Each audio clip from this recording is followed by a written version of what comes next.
Dr. Vijay Kumar, distinguished guests, parents, and students, congratulations on the 15th anniversary for the National Center for Excellence. I am honored to be your guest speaker today. It was Einstein who told us that creativity is intelligence having fun. I think in that quote, there are three key elements that will make our youth successful as they become adults: creativity, intelligence, and fun. Now, I will also believe that everybody is born with creativity in them. Some children just use it a little bit more than others. When I was little, I would put a towel on my shoulders and I would run through the village and I would fly like Superman. Or I would get in a cardboard box and I would sail the seas as I used my oar to move through the water in a cardboard box. I had a friend, a little girl who lived down the street. She would invite me over and we would have biscuits and tea, imaginary biscuits and tea, with her dolls.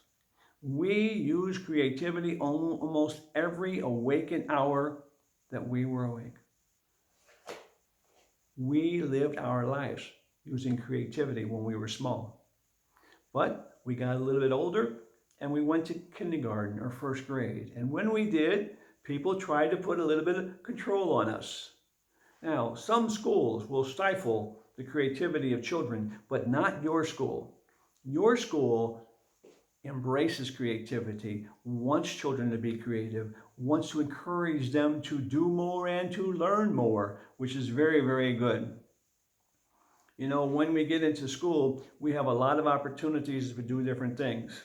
Some of us think about becoming a scientist or an engineer or an astronaut. Or maybe we want to be a singer or a dancer or maybe some kind of musician. These are all possibilities. And when we're young, we think about some of these different things and we focus on that as we are in school. Well, we need to understand that when you go to school, there's also some rules and regulations. Those rules and regulations are needed in order for us to live and communicate in a civil society. We have to follow some rules.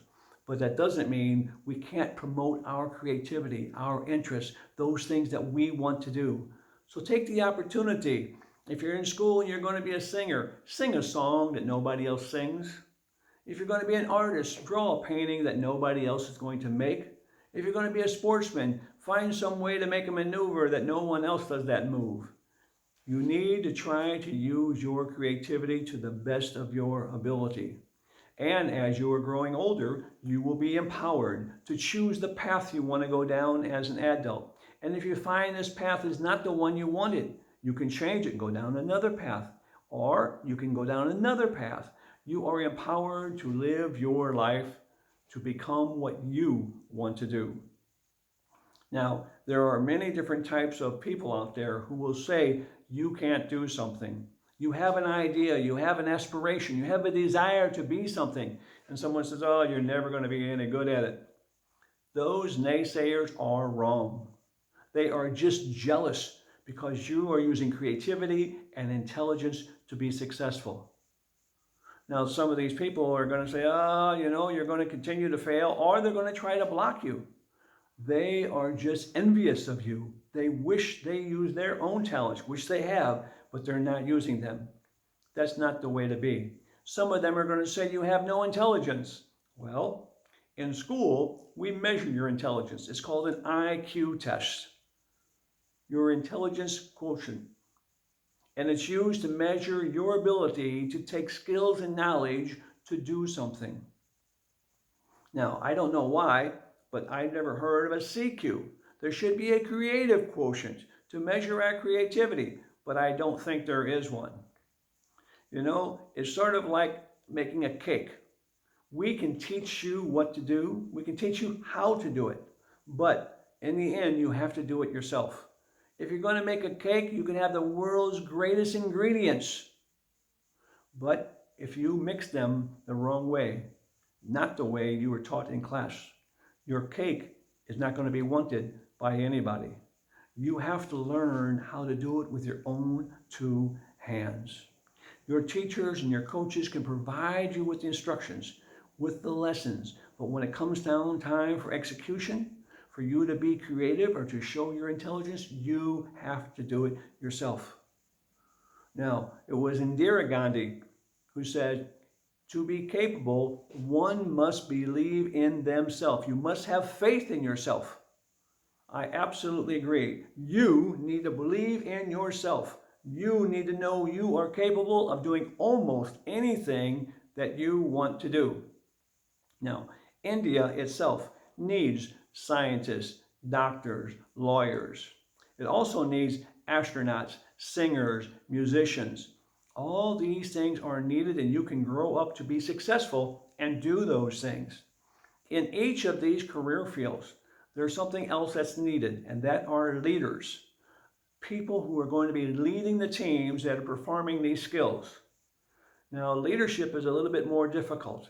You're going to have to learn how to work with teams, how to motivate them, how to inspire them for greatness, how to give them some training if they need it. Primarily as a leader, you need to understand your responsibilities to take care of the team while the team takes care of all the steps in the process. It will happen that way if you focus on the people. But a lot of people never think about that. So if you're the leader of a team, maybe you're going to be on the cricket team or the football team. When you have a practice tomorrow, get out there and have something fun. Pick a game that the team can play that they're going to laugh and relax. Don't be serious all the time. If you're going to be with a music group, go out there and sing a song, maybe a child's song from our nursery rhymes from long ago. People are going to enjoy it and they're going to smile doing it. If you're going to be on a debate team or on giving public speeches on a team, give the people some words that are unusual and different. Find some silly old-fashioned quotes and use them in there to make people laugh.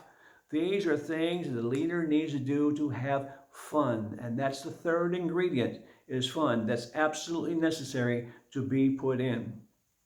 Leading teams is not easy, but make it fun. Life is too short to not have fun. And as you move up in school, you get to be 9, 10, 11th grade. You have a responsibility to teach those people who are younger than you. You have a responsibility to start leading some of those teams. If you practice that now, you will be more skillful at it when you become an adult to lead adult teams. But you're going to need to remember, have your creativity available.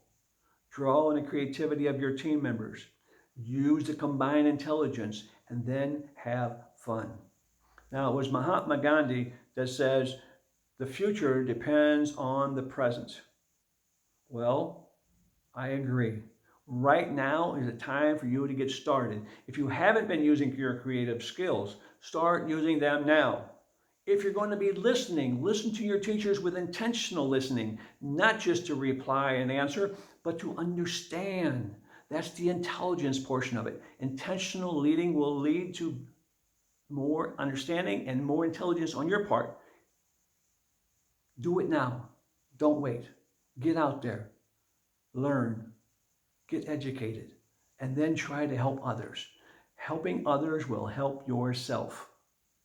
Now, I want to congratulate the school, the National Center for Excellence, again, on your 15th anniversary. You've done great things the first 15 years. I'm sure you're going to do great things in the future.